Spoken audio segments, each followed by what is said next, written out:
Marcus Liwicki has kindly agreed to give a second presentation on learning and deep learning of algorithms and architectures. Please welcome him on the stage second time.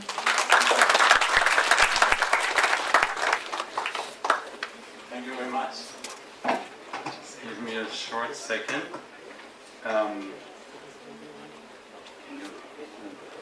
supply? Here's one. Okay.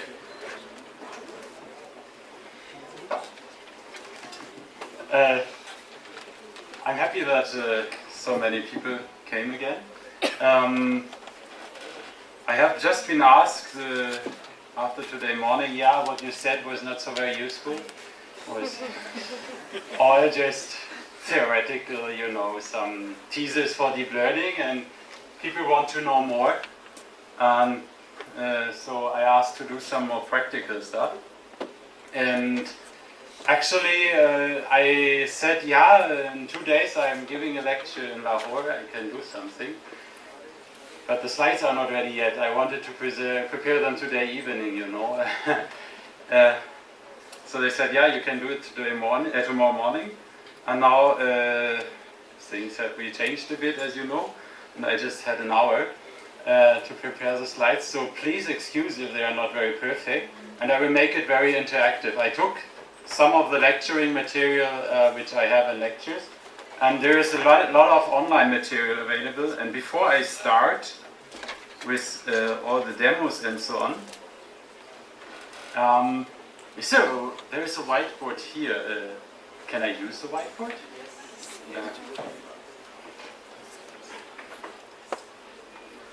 I think. Anyways, I think I will switch off this. I will switch the screen monitoring on.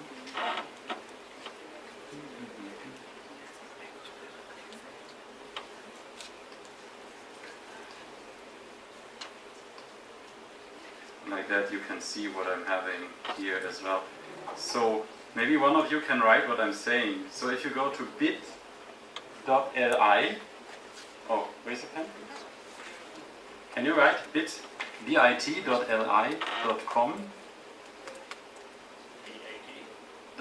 I think some of you have a notebook now, right?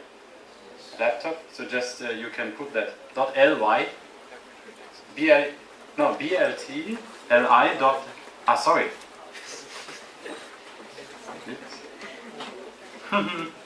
Okay, the link is bit.ly. bit.ly /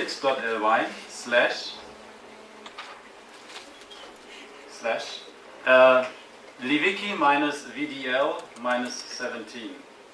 I will make it a bit bigger. So LIWICKI minus VDL for very deep learning minus 17. So bit.li you might know from sharing links in a short way. And Liwicki VDL 17 is actually my lecture slides for a lecture I'm giving in Fribourg. And you should then be able to see that. I will not go too much into the details, but the slides I'm presenting right now are these one here. You don't see it much, but you will see NUST, digging deeper with deep learning. And you can then open these slides. I put the original PPTX, so you can even modify them and adjust them to your own lecture if you want. I don't mind so much. Because I will show you many links now, and you only need to know that one, and all the other links are in that slide, in these slides. Okay.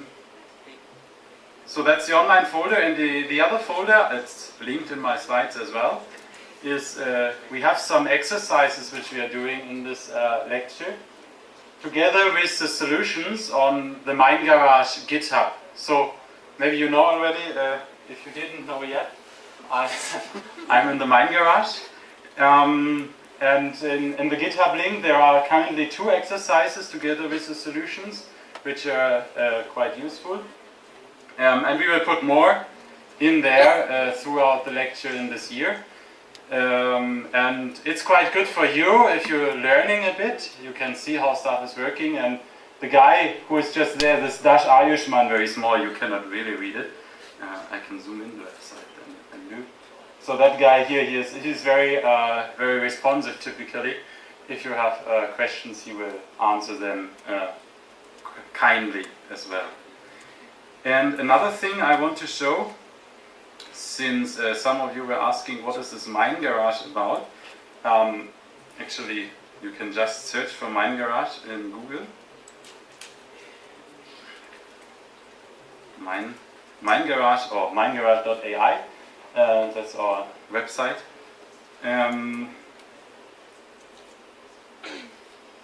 That's just a small research group in Kaiserslautern. But the thing is, we are doing, master's thesis, bachelor's theses. We have some interns. We also start having a few PhD students and so on.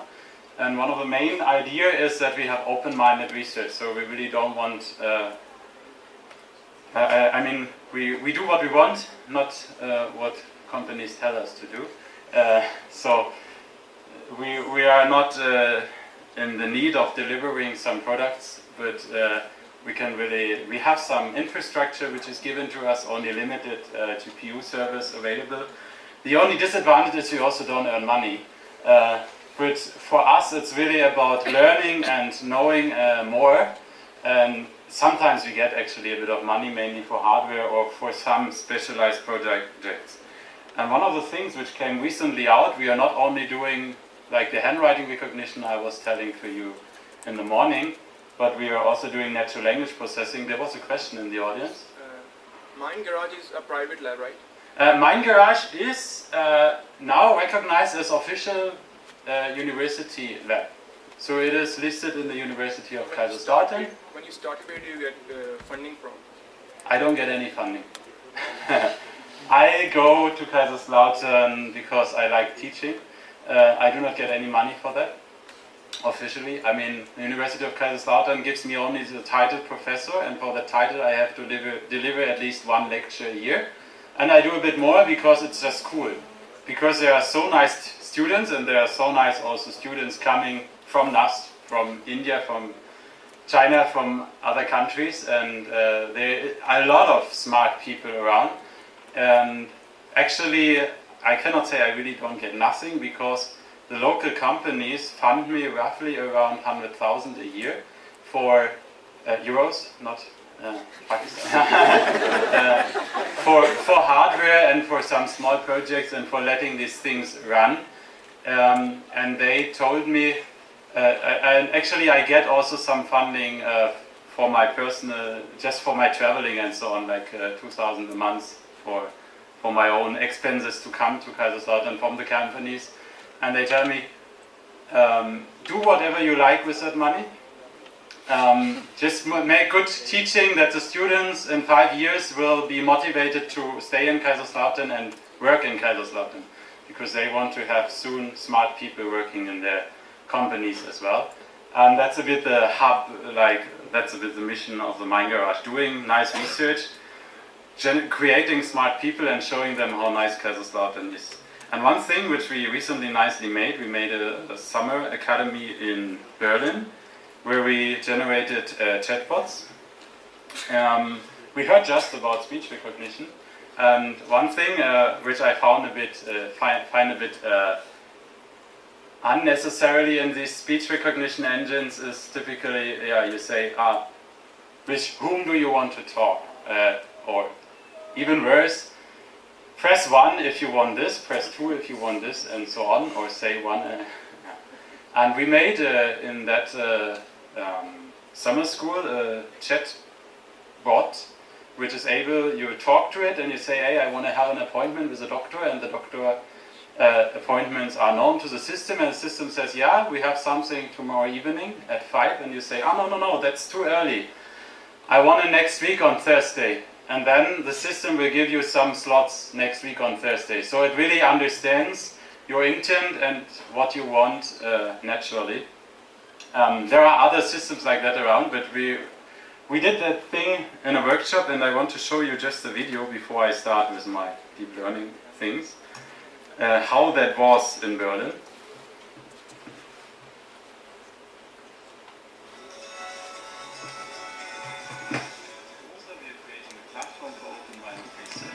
Here students, researchers and people from industry come together to create something new in the area of conversational intelligence, also known as chatbots.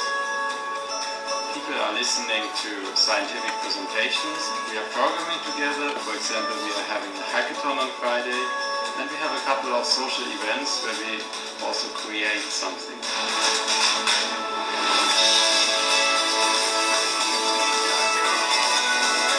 Artificial intelligence, deep learning and cognitive computing will dramatically accelerate the performance of software solutions for companies. Insiders is working in the field of artificial intelligence for almost 20 years.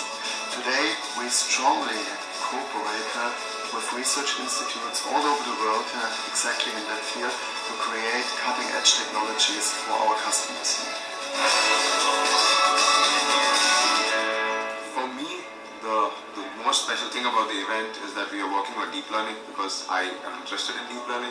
And the second thing that is super exciting about this event is that there is the research community and there is the industry and there is coming together and there is a synergy between both of them. And in the span of 1 week, we already have some 6 small products that we can already ship to people. So that's super amazing. And the best part is that you go to people, you go to groups, and they are super enthusiastic about what they are doing. And if you have some different idea, some tangential idea, you talk to them, and they give you some insights on the topic that you have never thought about. And that's super amazing because then your ideas get a new dimension, right?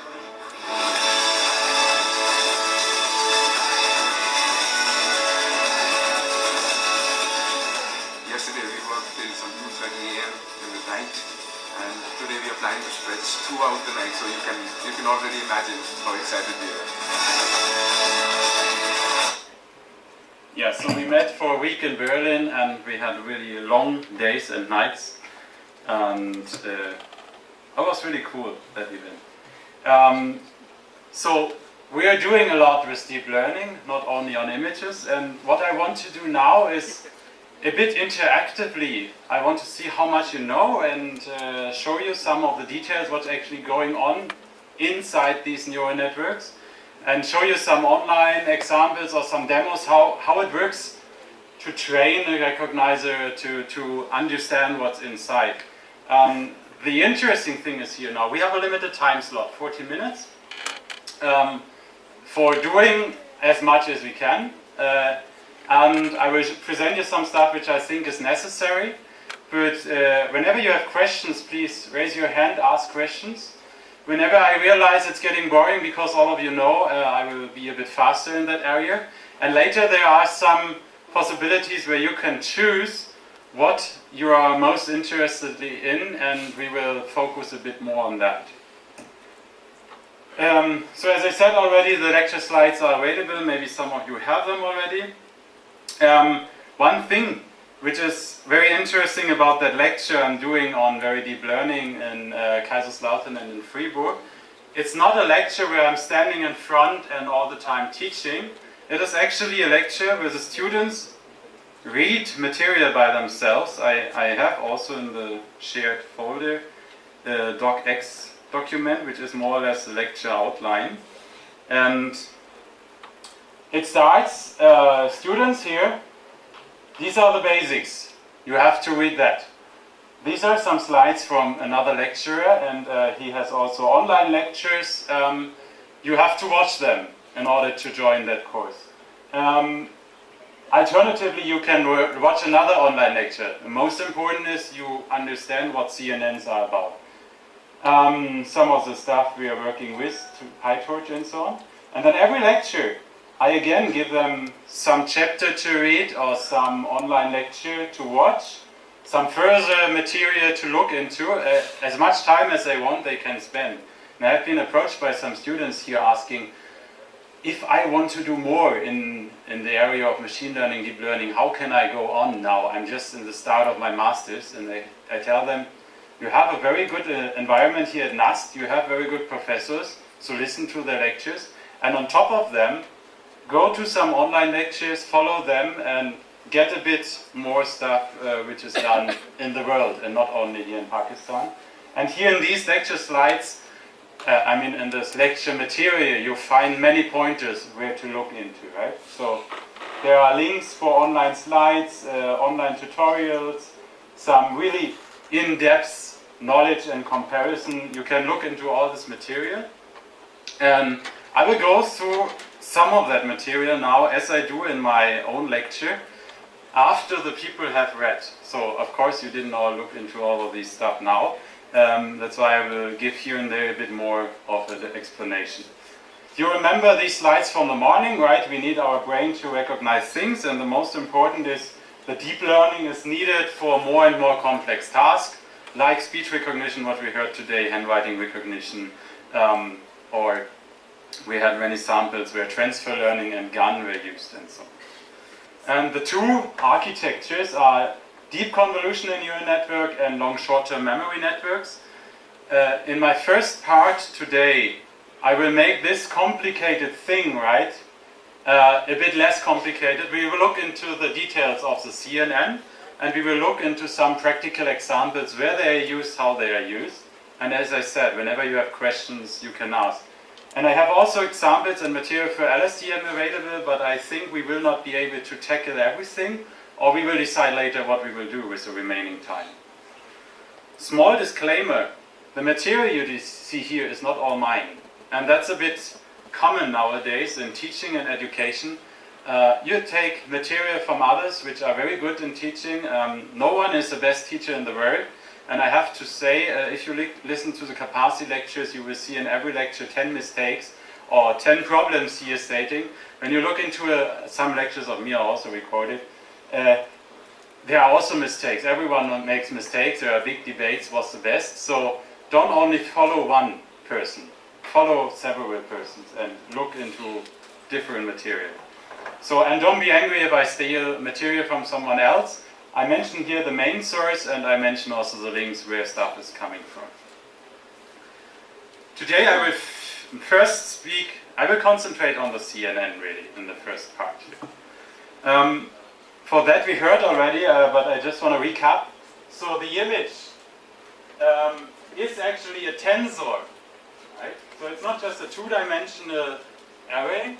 The image is a tensor having a third dimension, which is, as an input image, typically 3 RGB coordinates, or whatever color space we are having, could be 4 or 5 as well. And they are used in CNN as raw inputs for the networks. There is no need for much pre-processing. And then the typical idea for classification, I just want that you get used a bit to the notation, is we have our image, we have our network, and we have a so-called one-hot encoding of the classes. So in classification, 1 means this is a class which should be recognized, 0 means not the one. And a very simple classifier, all of you know that, I hope, the k-nearest neighbor classifier. Who knows the k-nearest neighbor classifier? Oh, not all of you know. Okay, some of you are not accessible at the moment. But the k-nearest neighbor classifier is very simply to understand. So you have a data set, let's say two-dimensional data, and there are 3 classes, the red class, the blue class, and the green class.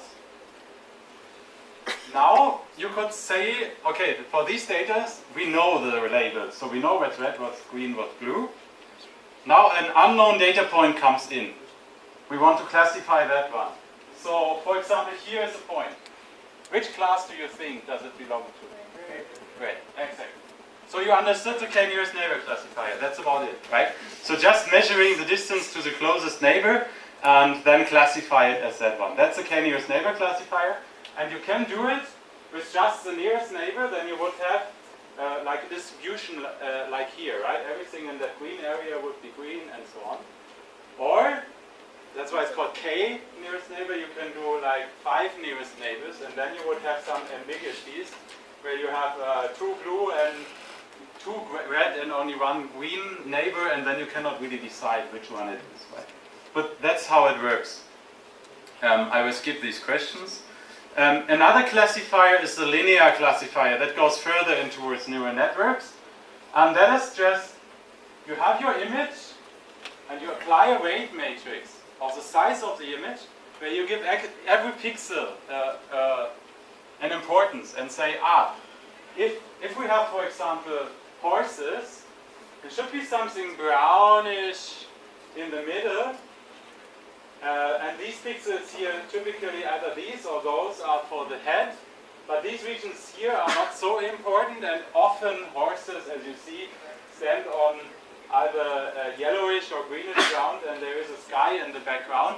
So this is more or less the average image of horses looks like that, and this is how you define a weight if you really have only one weight matrix and directly want to classify the raw pixel image into horses. That is the most basic classifier. There's no neural network yet, but the functionalities of the neural networks is this basis here. So you always have a weight matrix which you multiply with your pixels. Only that you have it cascaded in many layers and that you can train the weight matrix and you have a nonlinear function in between. That are the add-ons of the neural network. But the basic idea is really this linear classification. Weight matrix times the pixels, maybe plus a bias, but yeah. And you see airplanes, mainly the sky is important. Cars, various possible colors, but you see a bit the shape of the car. And that one can be understood with a very nice demo, which I have also linked here. And I will show that one to you. Wait, this one over close.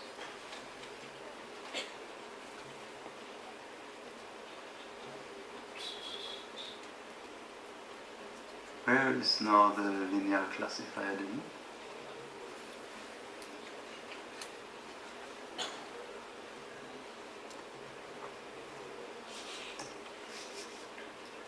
Okay, so you can really try it out by yourself. You have data points. Wait, I will maximize that window as well and zoom in a bit. You have a set with sample data points. You can manually set the weights. And you see how, right, there are three weights. Each weight makes a separation of the space in 2 parts, positive and negative part. And that demo has been written by Kapasi. It's very nice. You can interactively see how the linear classifier works. So for those who want to go towards deep learning and machine learning, understand the basics, understand why the linear classifier is working.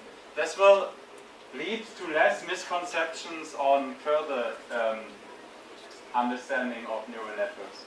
And then you can actually, just with the backpropagation algorithm, which adjusts the weights if it makes an error, more or less, right? If it tries to classify that, the red line shows it goes into this direction. Oh, it's totally wrong classified, so what has to be done?